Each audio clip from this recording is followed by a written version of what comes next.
At 26 years old, I've been married to my 29-year-old husband for almost 3 years. Throughout this time, it's been apparent that my in-laws, including my husband's two 23-year-old twin sisters and his 21-year-old brother, haven't warmed up to me. Even my mother-in-law seems distant. I've always tried to bridge this gap, despite not understanding why they seem to harbor negative feelings toward me. Recently, I took it upon myself to plan my mother-in-law's 50th birthday party. Despite my husband's warning that his family might not appreciate my efforts, I was determined to mend the relationship. I'm someone who values connections, and the idea that these people didn't like me for no clear reason troubled me deeply. I meticulously organized the celebration at my mother-in-law's favorite restaurant, where she and her late husband frequented. I handled all the arrangements, from the food to the decorations, ensuring everything aligned with her preferences. Despite trying to involve my husband's siblings, they showed no interest and left the entire planning on my shoulders, even refusing to contribute financially. When the day arrived, my husband and I visited his mother to extend the invitation. To my surprise, his siblings were already there, appearing startled by our presence. After some small talk, I disclosed the plans for her celebration. When my husband acknowledged that it was my effort, not his, she suddenly became cold, souring the atmosphere. Confused, I detailed how I had meticulously arranged the event, hoping she would appreciate my gesture. Instead, she delivered a falsely sweet thank you before informing me that I wouldn't be attending. Shocked, I asked her why. When I asked why, she explained that she wanted her 50th to be an intimate family affair, extending that designation only to relatives, not me. She essentially asked me to keep away. My husband and I were stunned, and in that moment, I realized he had been right all along. She was never going to appreciate any effort I put forth. The smirk on my in-laws' faces infuriated me further. I couldn't contain my frustration. I stood up and bluntly told her to go to hell, warning her that if she showed up the next day, I'd have security remove her. That wiped the smugness off their faces. She accused me of being cold and cruel, but I just laughed in response. I was fed up and made it clear that my decision was final. Her attempts to make me feel guilty by crying fell on deaf ears. I was too enraged to care. On the drive home, I tried to cancel the reservation, but it was too late. My husband seemed uncomfortable, choosing not to comment much except for saying I did the right thing before stepping out for a smoke.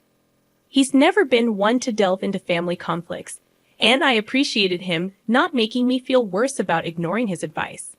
Since I'd already paid for everything, I canceled the last-minute invites, irking some of my mother-in-law's friends.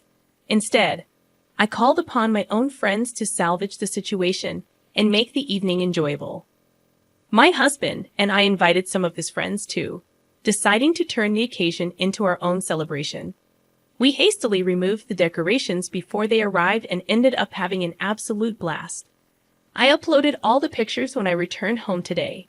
My sister-in-law texted me, upset that I repurposed the venue for my own use after canceling my mother-in-law's birthday party. She accused me of selfishness, highlighting how much the place meant to my mother-in-law. I don't feel overwhelmingly remorseful about my actions, believing my decision was justified, but I'm unsure if I made the right call. Am I the antagonist for canceling the party after being told I wasn't welcome there? Update. I shared the message from my sister-in-law with my husband and asked if I should apologize to his family.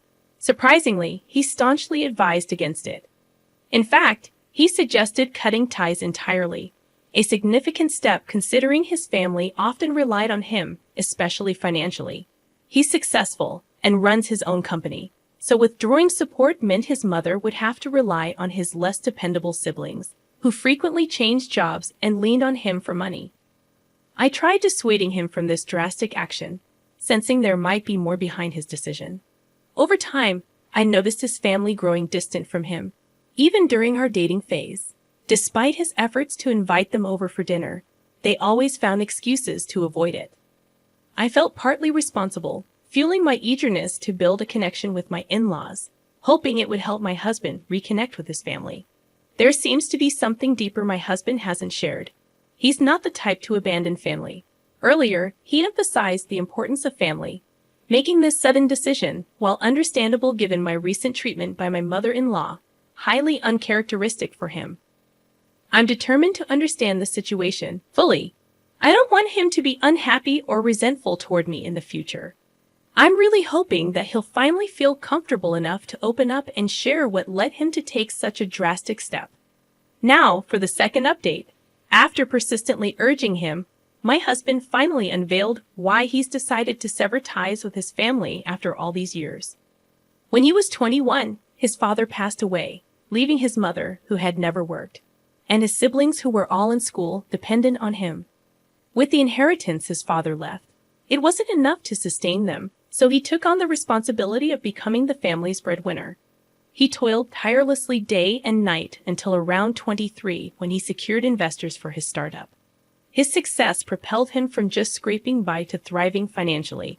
However, his family began to grow lazy and materialistic, heavily relying on his newfound success. Despite feeling obliged to support them in his father's absence, he noticed their dependency increasing. Additionally, they treated his past girlfriends poorly, convinced that outsiders would distract him from his familial duties. When they realized I wasn't going to be driven away so easily, their annoyance grew, and they attempted to poison my husband against me. This led to clandestine fights and arguments during our dating period, where his family pushed him to end our relationship. But he remained resolute about marrying me. As time passed, they resorted to emotional manipulation. Even after years of trying to separate us, they continued to ask him for money. When the birthday incident occurred, his sister attempted to guilt-trip me, while his mother called him to emotionally manipulate him into leaving me due to the perceived insult. Learning about this, my husband reached his breaking point. He realized it was time to let go. I'm still in disbelief at how his family put him through all this, despite him being the sole support for years. My respect for them has evaporated due to their sheer greed.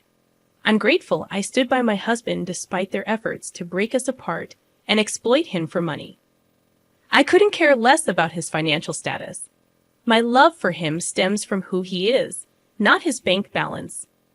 Knowing the entire story now, I'm astounded he endured this and kept it hidden from me for so long, trying to shield my feelings. I had hoped for a positive connection with my in-laws, but he understood it was an unrealistic expectation. I believe he's making the right call now. His family deserves to be cut off for their incredible selfishness, greed, and lack of respect for the man who supported them against all odds. In today's update, my husband finally made the call to his mother, informing her that unless they change their ways, he doesn't want to hear from her or his siblings. They'll need to find their own means of income as he won't support them indefinitely, as I had anticipated. Predictably, their reaction was explosive. Even without the phone on loudspeaker, I could hear my mother-in-law screaming at my husband. Their argument echoed through the room, as I was present while my husband conversed.